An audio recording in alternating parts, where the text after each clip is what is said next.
Hi! So I feel like it's been quite a while since I've done a good old-fashioned album review.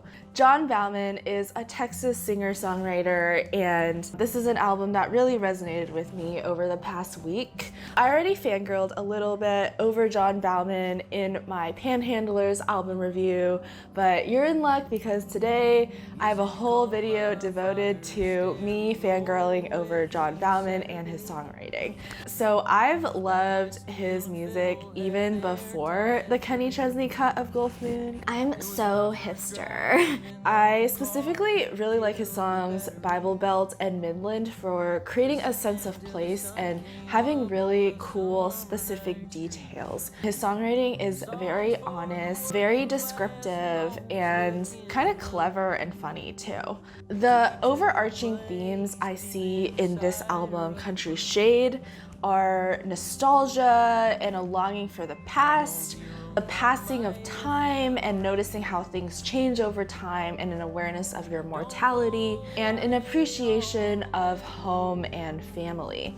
The album feels very wise and mature and introspective, and kind of takes a step back and reflects on life as a whole. I think that's why I personally really resonated with this album. My two favorite songs on this album are the very first song and the very last song. The very first song, Country Doesn't Sound the Same. At first you would think it's just gonna be a protest song against mainstream country music, and it is, but it's actually so much more. So it's not just The country music doesn't sound like the way it used to. but it's also about the change going on in the countryside. It's a protest against urbanization. And then it also expands to the whole entire country of the United States and how that doesn't sound the same anymore. And there's all the noise on the news. Similarly, Grandfather's Grandson is also a protest against urbanization and the changing landscape of his home. You know what they say, the only constant is change. Other songs I really like on here are Next Ride Around the Sun, Second Wind, and Sunday Morning Going Up. I really like songs about life and how to live it. Personally, I find songs about life and death way more interesting and compelling than love songs, maybe because love is just like so overdone. The songs about love and heartbreak on this album are my least favorite, so that would be like Daylight's Burning, If You Really Love Someone, and Fool's Crusade. So let's talk about the title, Country Shade. So I actually see three different interpretations of this title. The most obvious meaning that you can't really dispute, it comes from the first line of the fourth song, Homesick for the Heartland. He says, I recall the good old days growing up in the country shade.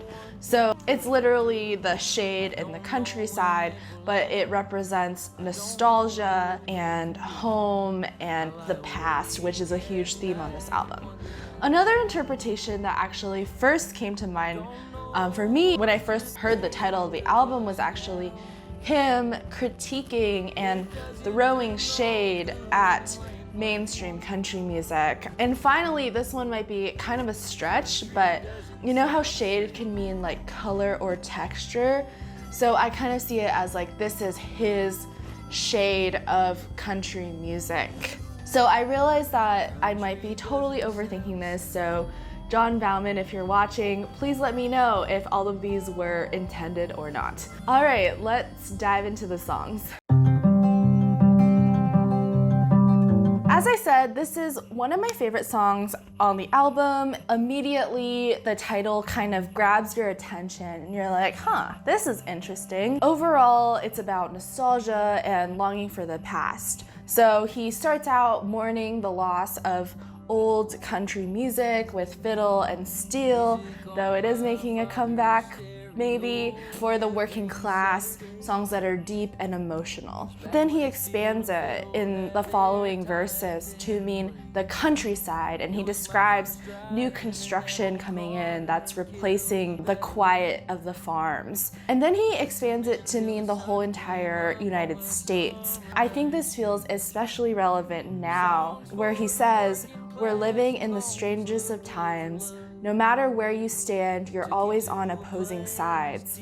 And he points out that there's just so much noise on the news, but no one's really heard. However, overall, he acknowledges that change is inevitable and there's no point in complaining. Instrumental-wise, I love the dobro and the harmonica coming in at the end, two of my favorite instruments.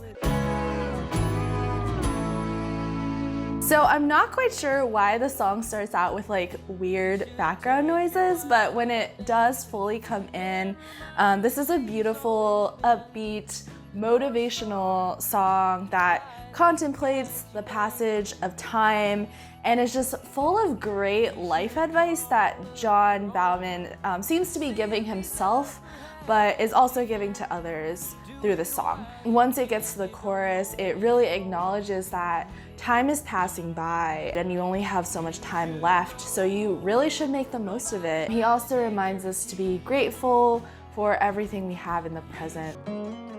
Keep your eyes on the horizon. So I'm gonna be honest, I'm not too crazy about this song. It's basically about a breakup, how it sucks and there's nothing you can do.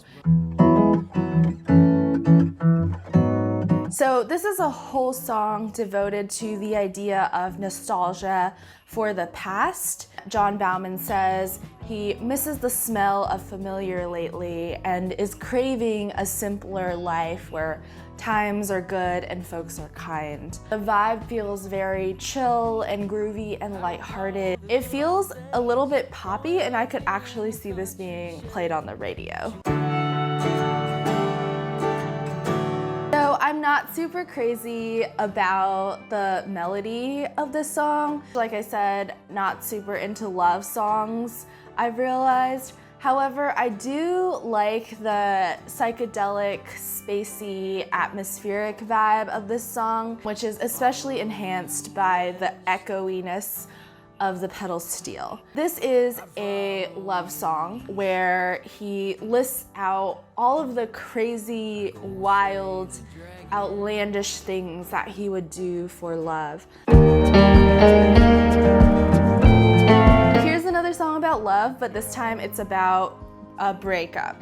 He starts out right away mentioning this character named Isabella. He's reflecting back on the relationship and how they've now broken up and how he is trying to move on. And the chorus is, I think, actually a really beautiful sentiment where he says, if you really love someone, you gotta set them free. Let them be the person they want to be. If they come back around, you'll know it's meant to be. So this is a really fun, upbeat, groovy song that I was listening to on Sunday morning and feeling really good. It's basically the opposite of Sunday Morning Coming Down by Chris Christopherson and recorded by Johnny Cash, which is a song about being at the lowest of lows. This is a play on that and kind of flips that message around, and he says, Sunday morning, going up, hoping that I don't come down. And it's quite hopeful and uplifting, and it's about gratitude and being in the moment, which I really love. And it also has this really cool guitar lick that I can't get out of my head. Now we have a song about my personal favorite topic, mortality. I love how this song sounds super fun and upbeat, but it's actually about death. He starts out talking about a friend who recently passed away at the age of 30, and the whole song is about not knowing, hence the title, and not having all the answers about death and how it just doesn't make sense and we can't know everything. I do like the final verse a lot where he says, there's a cemetery staring at me every time I drive out of town. I wonder if those souls are up above or simply in the ground. I guess I'll find out in my own time. But until then, I won't think of the end, only about the time I've got. So to me, this is one of the most fun, upbeat, and catchy songs on the album.